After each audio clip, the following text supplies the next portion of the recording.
Eu sou José Maurício Bernardes. Qual a sua data de nascimento? Vai longe, hein? 18/4/1942. Eu nasci aqui mesmo, quando ainda, neste município que hoje é Novo Horizonte, quando era ainda Vila da Estiva. O meu pai é Lázaro Bernardes e a minha mãe, Ruth Rodrigues Bernardes. Casal que, justamente em conjunto, deram a nascer 19 filhos. O que os seus pais faziam? Bem, o meu pai justamente de origem silvícola, né? Esteve no trato da terra durante algum tempo, sua mocidade, tal. E depois, então, se pôs como corretor de imóveis e foi nessa atividade que ele permaneceu praticamente 2/3 da sua vida. Na sua família vocês tinham algum costume, algo que vocês gostavam de fazer juntos? Olha, como do que me lembro, a cada ano nascia uma criança, então não tinha muito o que fazer de especial. Era as brincadeiras comuns de criança. Você lembra da casa onde você passou a infância? Me lembro de algumas, sim, por onde estivemos residindo. Teve alguma que te marcou mais? Não, nunca prestei atenção nesses detalhes, hein? Mas posso até dizer que aos meus 12 anos de idade foi a casa que nós morávamos e cuja temporada se deu ao início do aprendizado da minha profissão. Então, me lembro, me traz alguma recordação, sim. E qual foi a sua primeira profissão? Primeira e única, não é? É que hoje já extinta o setor que eu atuei. É no setor da grafia. Eu, com 14 anos de idade, já era profissional nos trabalhos comerciais de uma tipografia. E como começou isso? Como você encontrou a tipografia? Então, um senhor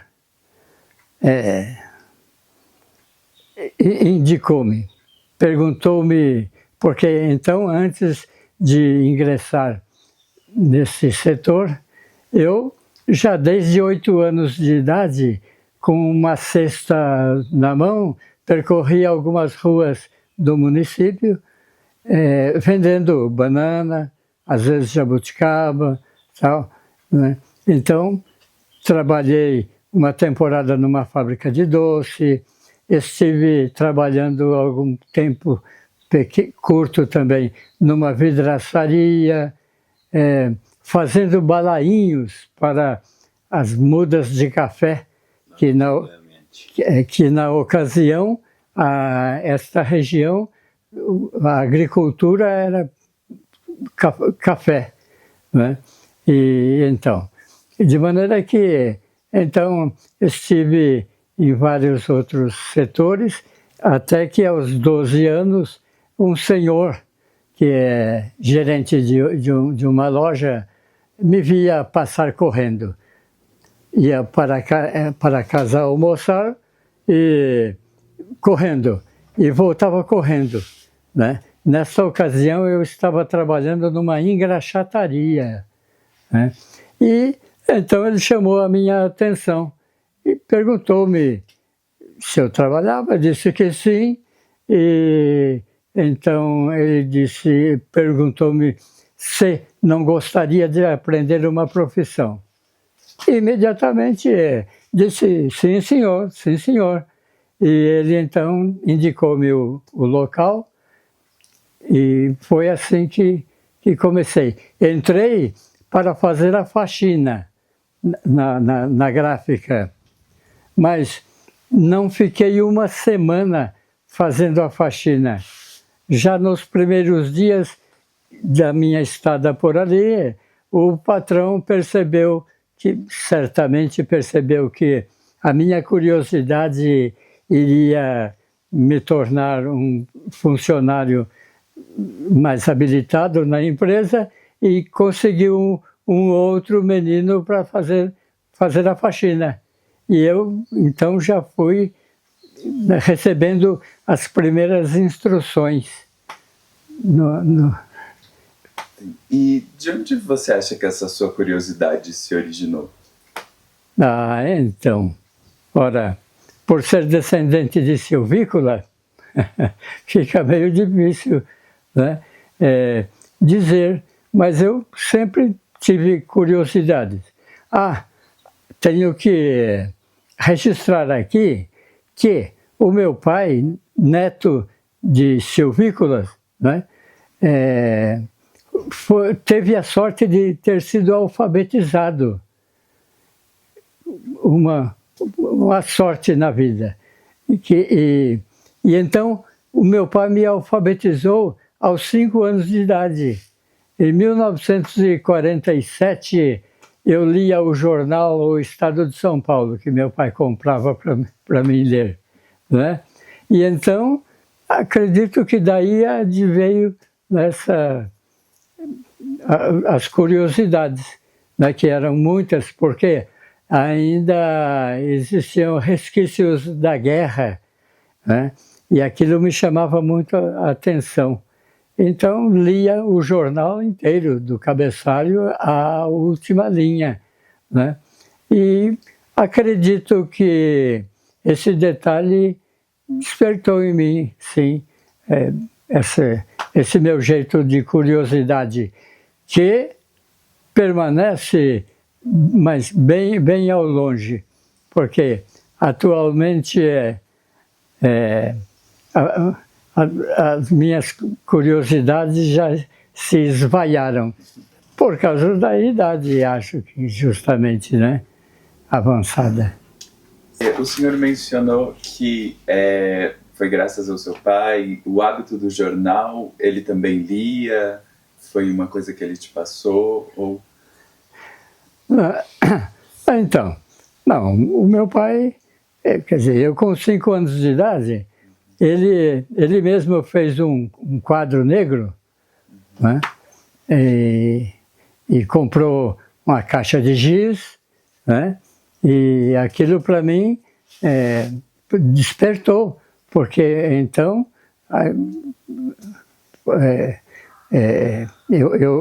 eu fazia daquilo ali um brinquedo, um passatempo, né, para mim.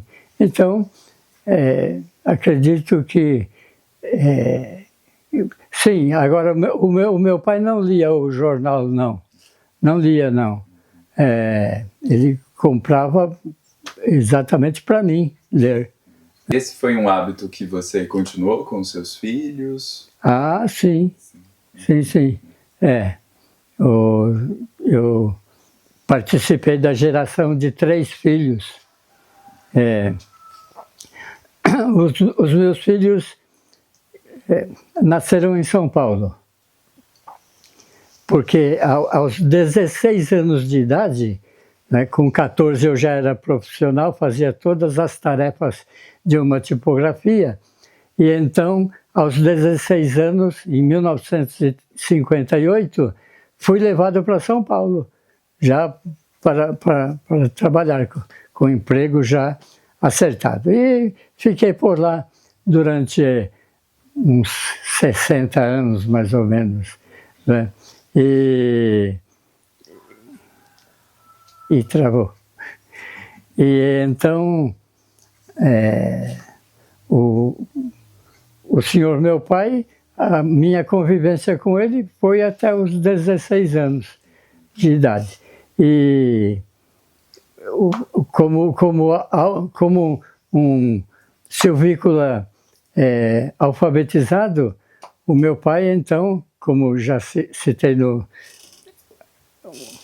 anteriormente, ele se expertizou na corretagem de imóveis, né? E então o nosso contato era curto, era só mesmo à noite que ele ia para casa, né? Então, e os meus filhos, daí no caso, nunca brincaram na rua, por incrível que pareça. Sempre eu tinha lá brinquedos diversos. Cada brinquedo novo que aparecia na praça, eu adquiria, para que eles passassem o tempo em casa, nada de rua. E depois do período escolar, eu já os levava para a gráfica. E eles, então, aí já iam desenvolvendo a curiosidade também, e com pouca idade, eles já exerciam alguma tarefa na gráfica. E eles seguiram por algum caminho parecido com o seu? Então, dos 3 filhos, um já nos deixou num acidente, aqui no interior mesmo. E ele estava fazendo a faculdade em Catanduva, na área das exatas. E depois os outros 2, um se formou em biologia e o outro se formou em administração de empresa. Mas nenhum dos 2 permanecem nessas profissões. O caçula esteve 10 anos no Bradesco e solicitou a demissão para estar só na música. Já que também, desde criança, eles tinham instrumentos musicais e foram desenvolvendo, né, o setor e então hoje, sim, o outro filho se formou e agora falhou.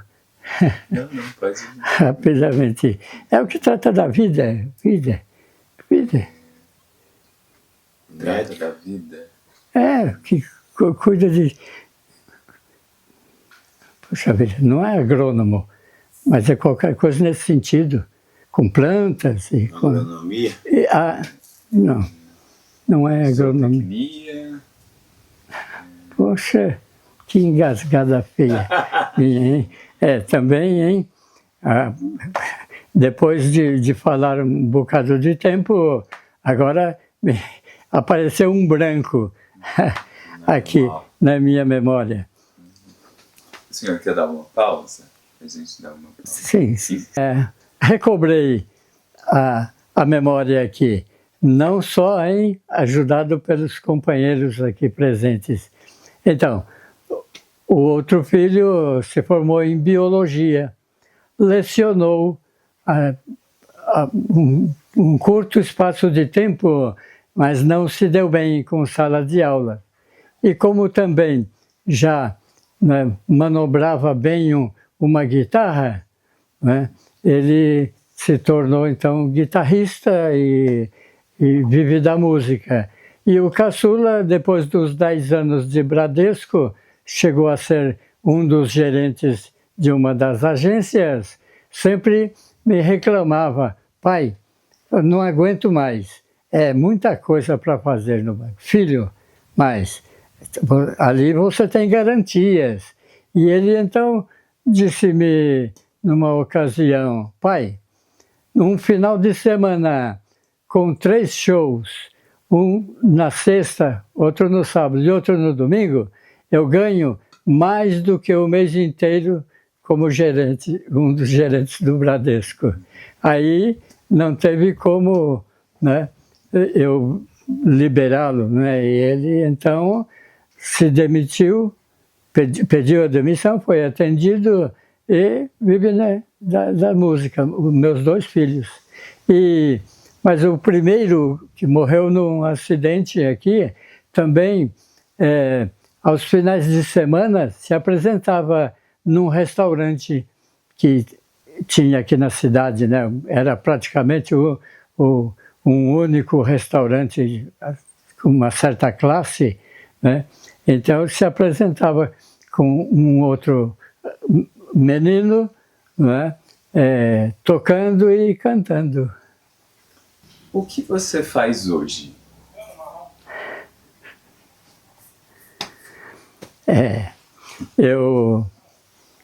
Hoje eu estou, acredito que já na reta final, e a minha disposição mental, ela mexe muito comigo, mas o físico não colabora. Então, tenho estado de férias já há algum tempo. Depois da pandemia. Até a pandemia, ainda eu desenvolvia a profissão na grafia. Mas depois da pandemia, já não me atrevi mais. E quais são as coisas mais importantes para você hoje?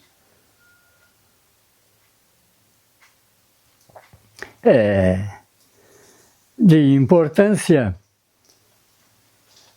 em primeiro lugar está a vida, que como tenho viés religioso, acredito em Deus e agradeço todos os dias por essa bênção primeira e maior que Ele tem me oferecido. Ademais, só mesmo me alimentar e repousar. Como foi contar a sua história agora? Como foi? Então, essa é uma boa pergunta. Eu, uma vez instado sobre a possibilidade, né, de dizer essas palavras, de contar parte da minha biografia, instado que fui, não aprendi a dizer não a alguém. Então, quando solicitado, me prontifiquei e estou contente. Espero não estar decepcionando o meu entrevistador, né? E assim, eu estou contente. Até gostaria, se for possível, de depois obter uma cópia dessa pequena explanação da minha vida.